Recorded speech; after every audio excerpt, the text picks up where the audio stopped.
جنت میں جنت کے سایوں میں رہ چکے ہیں اور اللہ کے امانت گاہ جس میں اللہ نے امانت کے طور پر آپ کو رکھا اس میں آپ رہ چکے ہیں. پھر کیا عرض کرتے ہیں ثم حبت البلاد لا بشر انت ولا مدغۃ ولا علق.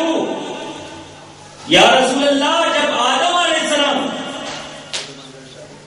جنت سے آسمانوں سے زمین پر اترے یا رسول اللہ اس وقت آپ بھی ان کے جسم کے اندر نور کی شکل میں موجود تھے. پہلے آدم علیہ السلام زمین پر نہیں اترے بلکہ آپ بھی آپ کا نور بھی زمین پر اترا. لا بشر انت ولا مدغۃ ولا علق. یا رسول اللہ اس وقت ابھی آپ بشر نہیں بنے. یہ بشریت تو بعد کی بات ہے یا رسول اللہ. ابھی آپ کی نورانیت تھی, آپ کی حقیقت پاک تھی. جس حقیقت پاک کو اللہ نے سب سے پہلے بنایا اور جس حقیقت پاک کی خاطر اللہ رب العزت نے یہ سارے جہانوں کی بزم سجائی اور آپ کے آنے کا اہتمام فرمایا. یا رسول اللہ صلی اللہ علیہ وسلم آپ کی حقیقت پہلے موجود تھی. آپ کی حقیقت کو اللہ رب العزت نے بھیجا. اس دنیا میں بھیجنا تھا تو کیسے بھیجا؟ اس حقیقت کو آپ کے نور پاک کو آدم علیہ السلام کے جسم میں رکھا. آدم علیہ السلام جنت میں رہے تو آپ بھی جنت میں رہے. یا رسول اللہ جب آدم علیہ السلام کو فرشتوں نے سجدہ کیا, یہ فرشتوں نے سجدہ آدم علیہ السلام کو ہی نہیں کیا بلکہ یہ حقیقت میں آپ کے نور پاک کی تعظیم تھی. پھر جب دنیا میں آئے آدم علیہ السلام تو ان کی پشت میں یا رسول اللہ آپ کا نور بھی تھا. آپ اس وقت دنیا میں زمین پر آئے, اس وقت آپ ابھی بشر نہیں بنے. پھر آگے کہتے ہیں بندر کا مصطفینہ وقد علم نصرا وآلہ الغرق. یا رسول اللہ صلی اللہ علیہ وسلم جب نوح علیہ السلام اس دنیا میں تشریف لائے اور آپ نے دنیا میں تشریف لا کر لوگوں کو واعظ و نصیحت فرمائی, لوگوں کو تبلیغ فرمائی, 950 سال کا عرصہ گزر گیا. حضرت نوح علیہ السلام پر حضرت عبداللہ بن عباس رضی اللہ تعالیٰ عنہ کی تفسیر کے مطابق ارشاد کے مطابق صرف 80 آدمی مسلمان ہوئے. 950 سال تبلیغ اور کتنے لوگ مسلمان ہوئے؟ 80 لوگ.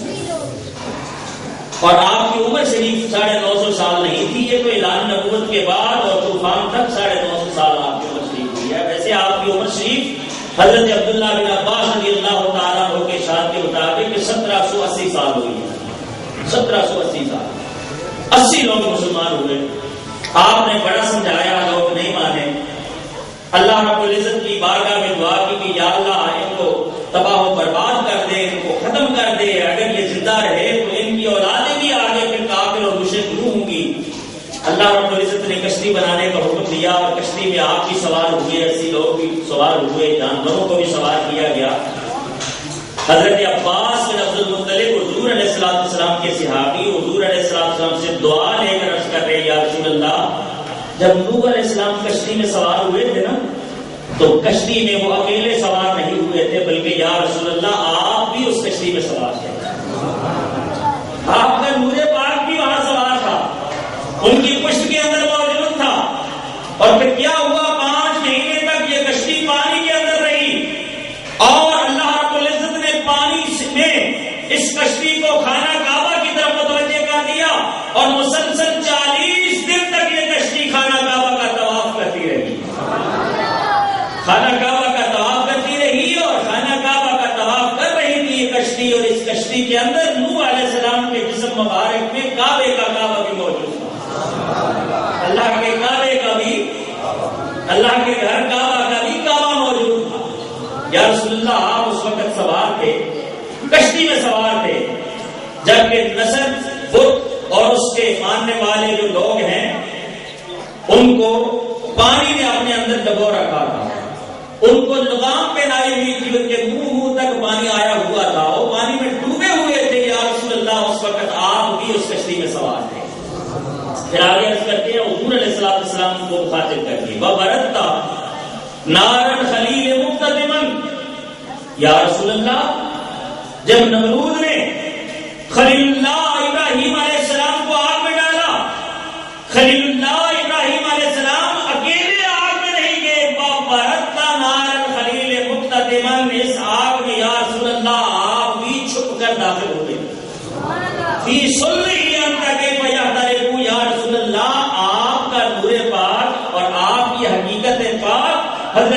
ابراہیم علیہ السلام کی پشت کے اندر موجود تھی، اور جب موجود تھی تو نمرود کی آگ حضرت ابراہیم علیہ السلام کا کیا بگاڑ سکتی تھی؟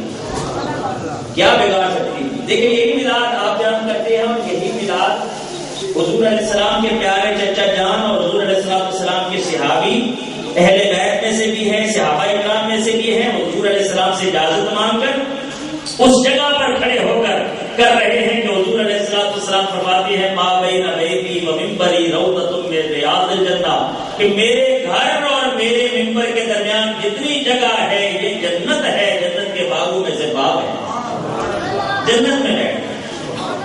اور خوش قسمتی کی بات یہ ہے کہ حضور علیہ السلام 1400 سال پہلے آپ کی موجودگی میں آپ کے چچا جان صحابہ کرام کے بڑے مجمع میں مسجد میں بیٹھ کر، جنت میں بیٹھ کر حضور علیہ السلام کی اجازت سے حضور کی تعریف کرتے ہیں، اور تعریف بھی حضور کے میلاد کی شکل میں کرتے ہیں۔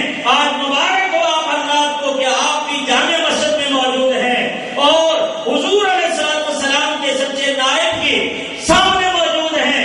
العلماء ورثۃ الانبیاء، کہ علماء انبیاء کے وارث ہوتے ہیں، انبیاء کے جانشین ہوتے ہیں۔ اس وقت حضور علیہ السلام کے عظیم جانشین کے سامنے ان کی موجودگی میں آپ جنت میں بیٹھے ہوئے حدیث پاک کی روشنی میں، اور جنت میں بیٹھ کر آپ حضرات کی حضور علیہ السلام کی مدح و ثنا حضور علیہ السلام کے میلاد کی شکل میں سن رہے ہیں۔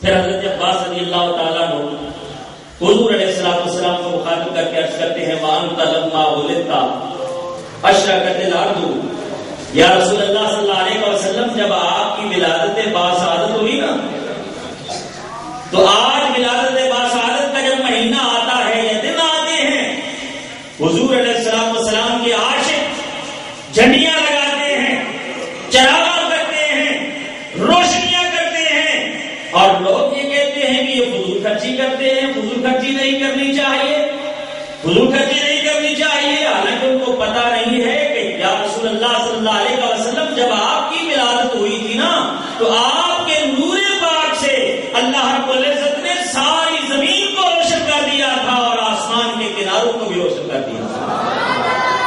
اور یا رسول اللہ آپ کے جسم، آخر میں جو شعر عرض کرتے یا رسول اللہ، جو آپ کے جسم سے قدرتی طور پر اس وقت جو مہک آ رہی تھی نا، یہ مہک وہ ہے کہ جو بھڑکیلی مہک ہے، بھڑکنے والی اور پھیلنے والی مہک ہے۔ یا رسول اللہ آپ کی مہک سے پورا جہان معطر اور معمر ہو گیا۔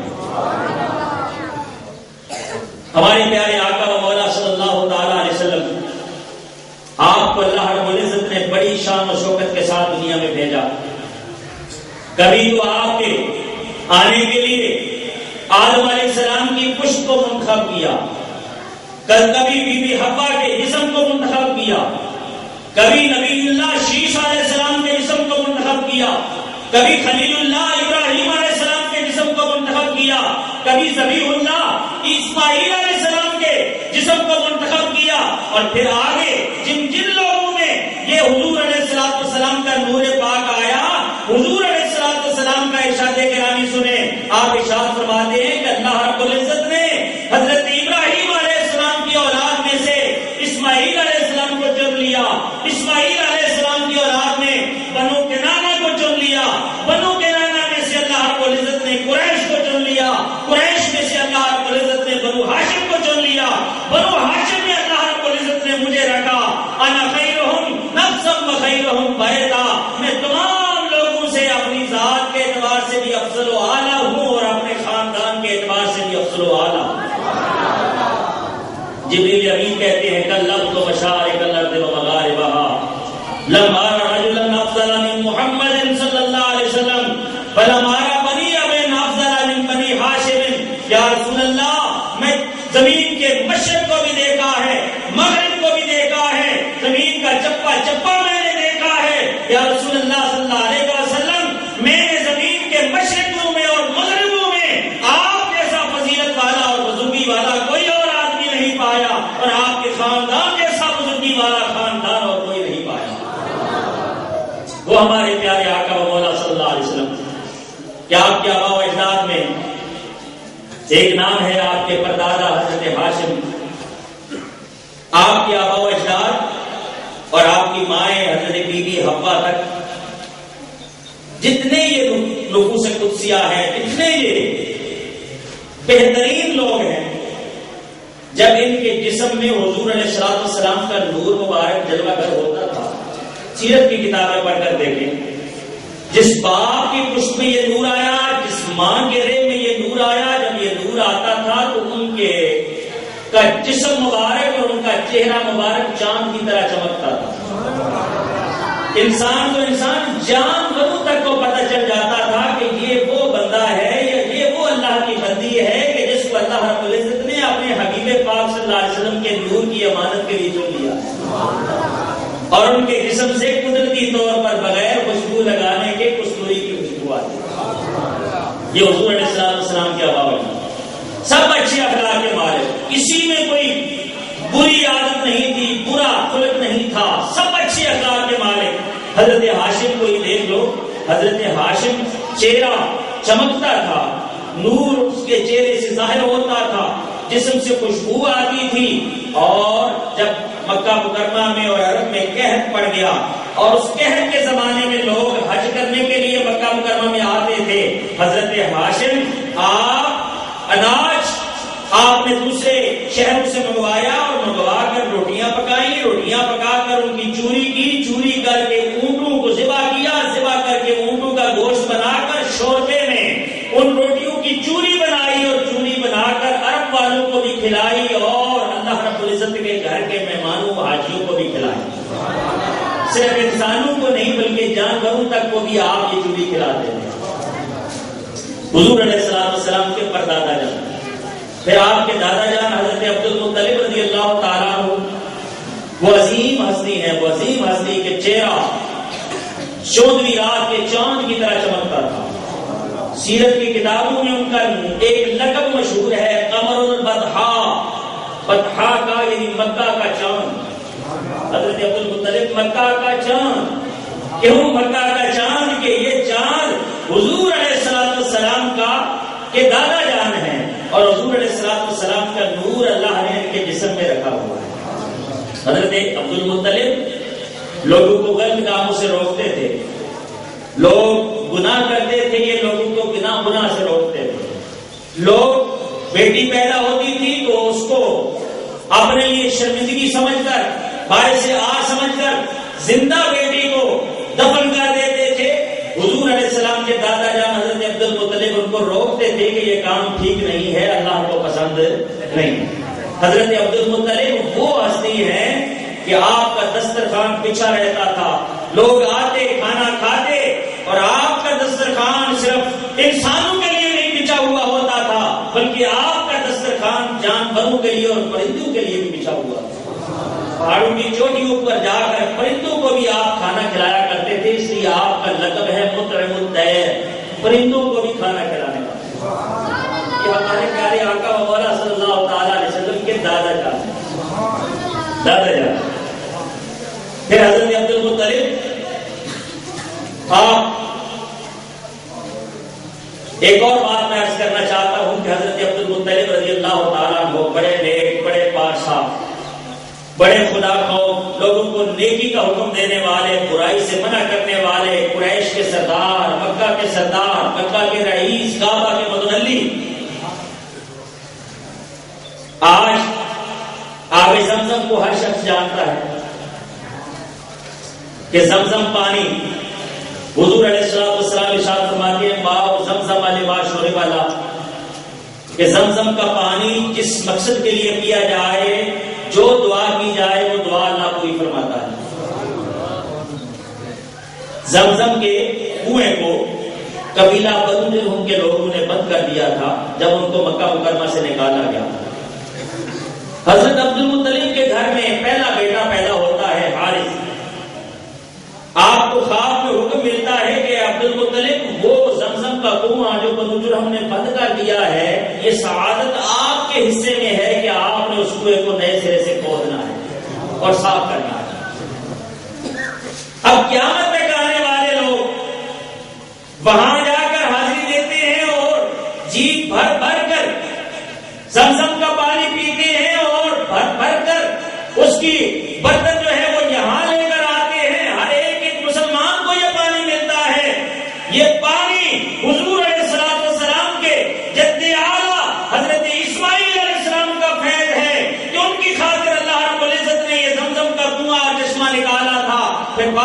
جب بند ہوا تو حضور علیہ السلام کے دوسرے دادا ہیں حضرت عبد المطلب کے، جنہوں نے اس کنویں کو پھر کھودا اور پھر صاف کیا اور اس کا پانی پھر نکال کر دنیا والوں کو یہ ایک عظیم اللہ کی نعمت عطا فرمائی۔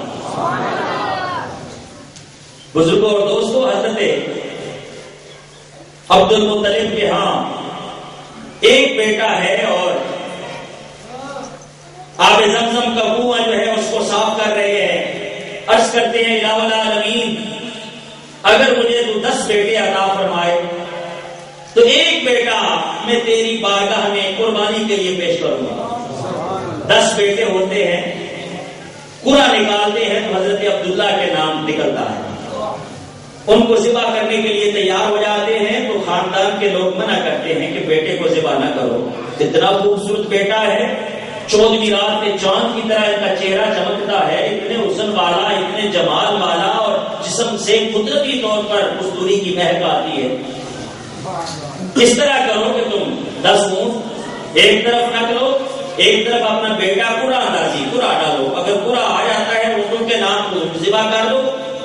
انہوں نے پورا ڈالا، 10 اونٹوں کو رکھا تو عبداللہ کا نام نکلا۔ 20 30 40 50 60 70 80 90 تک اونٹ رکھے، حضرت عبداللہ کا نام نکلا، اور پھر 100 اونٹ رکھے اور حضرت عبداللہ تو 100 اونٹوں کے نام پورا نکلا اور 100 اونٹوں کو آپ نے ذبح کیا۔ اور حضرت جناب رسول پاک صلی اللہ علیہ وسلم کے جد اعلیٰ اسماعیل علیہ السلام کی ذبیح اللہ ہیں اور حضرت عبداللہ رضی اللہ تعالیٰ عنہ کی ذبیح اللہ ہیں۔ حضور علیہ السلام فرماتے ہیں انا ابن الذبیحتین، میں 2 ذبیح اللہ کا بیٹا ہوں، 2 ذبیح اللہ کا بیٹا۔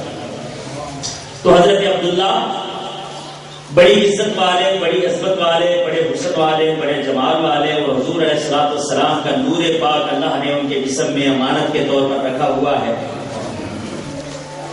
ان کے والد گرامی حضرت عبد المطلب اس تلاش میں ہیں کہ جس طرح میرا بیٹا حسن و جمال والا ہے، کمال والا ہے، اچھی عادتوں والا ہے، اچھے اخلاق والا ہے، اس طرح کی کوئی بچی بھی ملے جو حسن و جمال میں بھی اپنی مثال آپ ہو اور حسن اخلاق میں بھی اپنی مثال آپ ہو۔ تو پھر کیا ہوا، حضرت عبداللہ ایک دن باہر نکلتے ہیں شکار کے لیے، یہودی آپ کو قتل کرنے کے ارادے کے لیے آپ پر حملہ آور ہوتے ہیں، اور اللہ رب العزت حضرت عبداللہ کو بچاتا ہے اور یہودیوں کو بھگا دیتا ہے۔ یہودی اپنی جان بچا کر بھاگتے ہیں، اللہ کے حبیب کے والد گرامی کو کوئی نقصان نہیں پہنچا سکتے۔ تو اس موقع پر جنگل میں ایک شخص ہے جن کا نام ہے وہب بن عبد مناف، یہ دیکھ رہے ہیں عبداللہ کے ساتھ کیا معاملہ ہو رہا ہے، اور ان کی بیٹی ہے سیدہ آمنہ، حسن و جمال والی ہے، خوبصورت ہے، اچھے اخلاق والی ہے، یہ بھی اس خیال میں ہے کہ مجھے اس کے مطابق کوئی رشتہ ملے۔ عبد المطلب اس خیال میں ہے کہ مجھے کوئی اچھا رشتہ ملے، ورنہ رشتوں کی کمی نہیں تھی۔ روم جو آدھی دنیا کا بادشاہ تھا، کیسے روم، اس نے اپنی بیٹی کا رشتہ حضرت عبداللہ کو بھیجا تھا کہ میری بیٹی تیار ہے، میں رشتہ دینے کے لیے تیار ہوں۔ عرب کا ہر گھر، قریش کا ہر گھر جو ہے تیار تھا کہ ہماری بیٹی لے لو، اس سے شادی کر لو، یہ نور ہمارے حصے میں آ جائے۔ لیکن وہب بن عبد مناف گھر پہنچ کر اپنی گھر والی سے ذکر کرتے ہیں اور حضرت عبد المطلب کے ہاں پیغام بھیجتے ہیں کہ ہماری بیٹی کا رشتہ اپنے بیٹے کے لیے قبول فرمائیں۔ یہ ہے حضرت عبداللہ۔ لیکن عبد المطلب نے نام ہی کیا رکھا کہ حضور علیہ السلام فرماتے ہیں کہ اللہ کو سب ناموں میں سے زیادہ پیارا نام عبداللہ اور عبد الرحمان ہے، عبداللہ۔ اور ادھر آمنہ، امن والی، امن دینے والی، ان کی شادی ہوتی ہے تو حضرت عبداللہ سے یہ نور بی بی آمنہ کے پیٹ میں جلوہ گر ہوتا ہے، بی بی آمنہ کے پیٹ میں۔ اور حضرت بی بی آمنہ آپ فرماتی ہیں کہ یہ نور میرے جسم میں آیا، مجھے کبھی کوئی مشکل پیش نہیں آئی، کبھی بوجھ محسوس نہیں ہوا، کبھی مجھے بوجھ محسوس نہیں ہوا۔ بوجھ محسوس ہوتا بھی کیسے، یہ تو وہ نبی ہے یادا عنہم مصرہم، قرآن کہتا ہے یہ لوگوں کا بوجھ ہلکا کرنے کے لیے آیا ہے، خود کیسے اپنی ماں کے لیے، اپنی والدہ کے لیے بوجھ بن سکتا ہے۔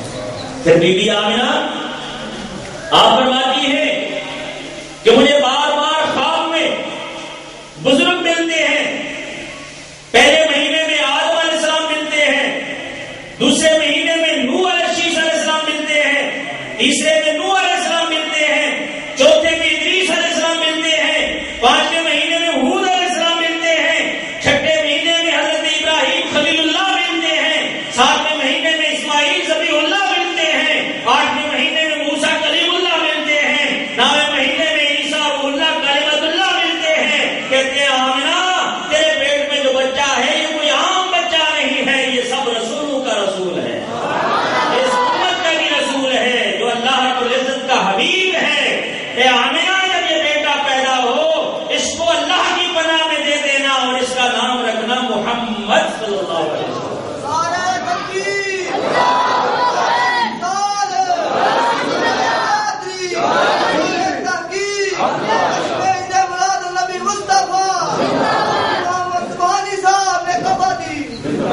حضور علیہ السلام کی متعدد احادیث ہے۔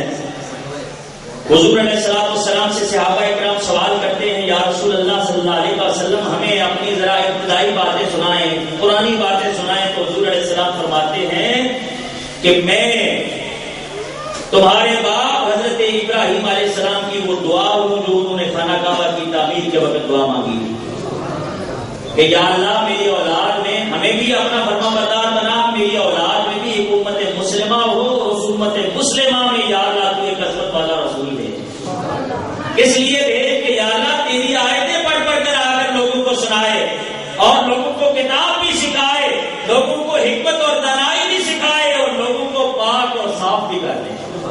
آپ فرماتے ہیں وہ دعا جو حضرت ابراہیم علیہ السلام نے مانگی تھی نا، وہ دعا میں نہیں میرے حق میں دعا مانگی تھی۔ پھر آپ فرماتے ہیں وہ بشرا عیسیٰ علیہ السلام نے بنی اسرائیل کے سامنے جس پیغمبر ہر زمان احمد صلی اللہ علیہ وسلم کے آنے کی خوشخبریاں سنائی تھی، اس کی نعتیں پڑھی تھی، اس کی عظمتوں کے ترانے گائے تھے، وہ حضرت عیسیٰ علیہ السلام کی خوشخبری اور بشارت میں ہی ہوں۔ فرماتے ہیں میں ہی وہ ہوں جب میری والدہ کے پیٹ میں میرا نور آیا تو میری والدہ نے دیکھا کہ ان کے جسم سے نور نکلا ہے اور اس نور سے پوری زمین روشن ہو گئی ہے، اور میری ماں نے اپنے گھر میں بیٹھے ملک شام کے محلات کو اپنی آنکھوں سے دیکھ لیا۔ میں ہی وہ نور ہوں جس کی برکت سے ایسا ہوا۔ اور بی بی آمنہ رضی اللہ تعالیٰ، آخری بات عرض کر کے اپنی گفتگو کو سمیٹتا ہوں، یہ حضور علیہ السلام کا میلاد پاک ہے، اور میلاد پاک کی محفل اور اس نے اتفاق کہ حضرت عباس نے بھی حضور علیہ السلام کا میلاد آپ کی اجازت سے مسجد نبوی شریف میں جنت میں بیٹھ کر پڑھا اور حضور علیہ السلام سے دعائیں لی، اور آج ہم بھی حضور علیہ السلام کا میلاد اس نئی بننے والی جامع مسجد غوثیہ میں میلاد پڑھ رہے ہیں۔ دعا ہے کہ اللہ تعالیٰ اس جامع مسجد کو قیامت تک آباد رکھے اور علم کا اور روشنی کا یہ منارہ بنے۔ حضرت بی بی آمنہ فرماتی ہیں کہ جب میرے ہاں بیٹا پیدا ہوا تو میں نے دیکھا کہ میرے بیٹے کا چہرہ اس طرح تھا کل قمر لیلۃ البدر، جس طرح 14ویں رات کا چاند ہوتا ہے، اور حضرت آمنہ فرماتی ہیں کہ میرے بیٹے کا جسم مبارک پاک تھا، صاف تھا، کوئی ناپاکی کوئی غلاظت ان کے جسم کے ساتھ نہیں لگی ہوئی۔ کیوں کہ یہ تو دوسروں کو پاک کرنے کے لیے آیا ہے، اس لیے تو نہیں آیا کہ اس کے جسم کے ساتھ کوئی ناپاکی ہو دوسرے اس کو صاف کرے، یہ دوسروں کی ناپاکیاں دور کرنے کے لیے آیا ہے۔ کفر کی ناپاکی، شرک کی ناپاکی، گناہوں کی ناپاکیاں دور کرنے کے لیے، یہ دوسروں کی ناپاکیاں دور کرنے کے لیے آیا ہے۔ خود ناپاک نہیں ہے، ہمارا خدا بھی پاک ہے، پاک کرنے والا ہے، ہمارا قرآن بھی پاک ہے، پاک کرنے والا ہے، ہمارا دین اسلام بھی پاک ہے، پاک کرنے والا ہے، ہمارے میلاد والے آقا بھی پاک ہیں اور پاک کرنے والے ہیں۔ آپ نے بے شمار لوگوں کو، ہزاروں لوگوں کو پاک کیا، صاف کیا، ہر قسم کی ناپاکی ان سے دور کی، ان کو پاک اور صاف کر دیا۔ فرماتی ہے کہ میرے بیٹے سے خوشبو آ رہی تھی، خوشبو بھی ایسی کہ کستوری کی، اور کستوری کی بھی بہت ساری قسمیں ہوتی ہیں۔ ایک کستوری کی قسم ہوتی ہے کہ اگر شیشی کا ڈھکن کھولیں تو بغیر خوشبو لگانے کے خوشبو پھیل جاتی ہے، بھڑک اٹھتی ہے۔ فرماتی ہے کہ اس طرح کی خوشبو تھی، پھیل جاتی یہ میلاد والے آقا صلی اللہ تعالی علیہ وسلم کا میلاد ہے. وقت پہلے ہی کافی ہو چکا ہے. میں آپ حضرات کا زیادہ وقت نہیں لینا چاہتا تاکہ ہم وقت پر نماز بھی ادا کریں. اللہ رب العزت کی بارگاہ میں اللہ کے گھر میں بیٹھے ہوئے آپ حضرات دعا فرمائیں. اللہ تعالیٰ میرے ٹوٹے پھوٹے الفاظ کو اپنی بارگاہ میں قبول و منظور فرمائے اور ان کے ذریعے اللہ رب العزت ہم سب کی بخشش فرمائے. ہمیں حضور علیہ السلام کا وفادار امتی بنائے. حضور علیہ السلام کا نام ہے محمد صلی اللہ علیہ وسلم اور آپ اسم بامسمہ ہیں. آپ اسم بامسمہ کہ اللہ نے نام ہی ایسا رکھا ہے کہ حضور علیہ السلام کی خدا بھی تعریف کرتا ہے, خدا کی ساری مخلوق بھی. دعا فرمائیں زندہ رہیں تو حضور علیہ السلام کی تعریف کرنے والوں اور وفادار امتیوں میں زندہ رہیں. اور آئے تو اسی وفاداری کی حالت میں آئے. قیامت کے دن اٹھے تو حضور علیہ السلام کے وفادار غلام بابا علیہ